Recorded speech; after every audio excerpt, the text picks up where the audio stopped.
Hello, my name is Bill Downing. I'm an independent consultant and have been recently involved in the mentoring programs of YPARD and in particular the Young Agripreneurs Project. I also have some experience in partnerships, and I would like to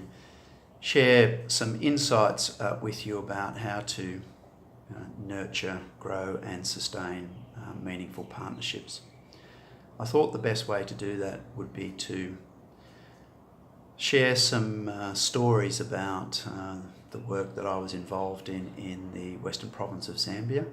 centred around the small town of Mongu, and in particularly the Zambezi floodplain. I was involved with a CGIAR research program, Aquatic Agricultural Systems, which had the ambition of improving the livelihoods of people who were dependent on the floodplain in Mongu.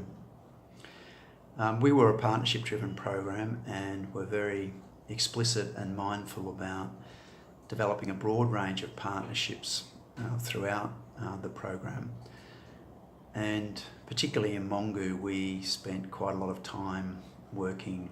with local communities, local NGOs and established institutions such as the monarchy there, to develop sort of what I'd like to call governance and management partnerships, where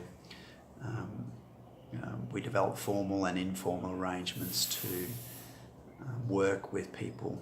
very close to the community and the context there. We also realised that adopting a participatory action research approach was very important, and we had a strong commitment to people and place, where we understood that people and communities in Mongu and in and around the floodplain actually had the capacity and knowledge to influence their own lives, and our job was to support them to do that. Once we started our research work, we also understood that we needed technical and implementing partners to provide capacity and knowledge and understanding of the context and the environment that we did not have. So we spent a lot of time identifying those organisations and then formalising those partnerships through MOUs and so forth. But I guess the more complex and more powerful element of partnerships was what we call partnerships for collective impact, where understanding that people's lives in Mongu and the floodplain and the context there was very complex. People making significant decisions every day that affected their livelihoods and had to make trade-offs, and we soon realised that one of the constraints to changing livelihoods was access to fishing rights, and that unless we addressed that problem, our capacity to support people was a little bit diminished. So we adopted a framework, Partnerships for Collective Impact, which put a lot of emphasis on developing a common agenda, so that we brought stakeholders together so that we could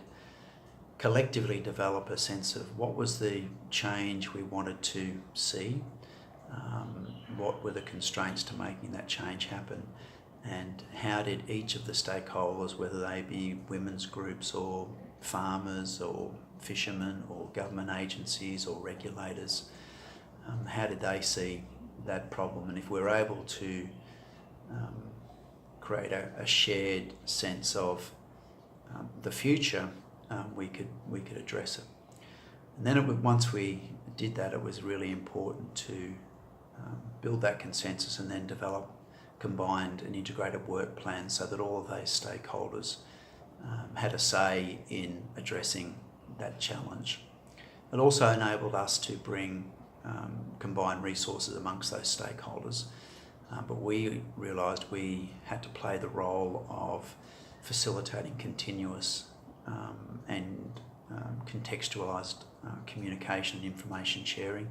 create safe spaces for people to share their stories and their experiences, and also to provide opportunities for adaptation. we also realised we had to have a shared measurement framework so people could actually measure progress in addressing that challenge. And over time we had some success in opening up the access to the rivers and the floodplain so that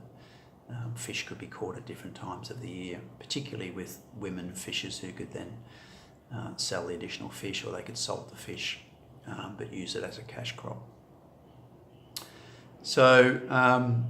that was a little bit of an insight into various forms of partnerships in that context, which I hope has been helpful. Goodbye.